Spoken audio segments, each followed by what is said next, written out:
client list, a little black book, and redacted documents. The Epstein files rabbit hole just keeps getting deeper, especially after President Trump's latest post over the weekend. Let me break it down. So on Saturday, Trump wrote a winding message on Truth Social. It seemed to respond to recent tensions between Attorney General Pam Bondi and FBI Deputy Director Dan Bongino. Apparently, he left work on Friday early because he's upset with how Bondi's handling these Epstein files. So Trump talked about some kind of internal divide, referring to, quote, his boys and in some cases his gals, and said, quote, "We have a perfect administration, the talk of the world, and selfish people are trying to hurt it, all over a guy who never dies, Jeffrey Epstein." For years, it's Epstein over and over again. Why are we giving publicity to files written by Obama, Crooked Hillary, Comey Brennan, and the losers and criminals of the Biden administration? He went on to claim, quote, "They created the Epstein files, and now my so-called friends are playing right into their hands." He said we should be focusing on things like the 2020 election fraud, not these files. And he raised a question: if there was truly anything damaging in the Epstein files, especially those from the Biden administration, wouldn't they have been released already to take down the whole MAGA movement?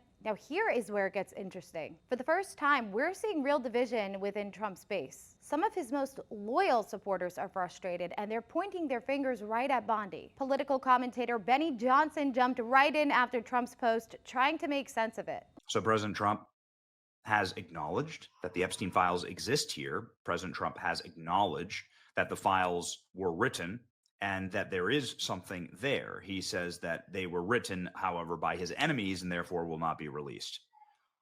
Whoa, what?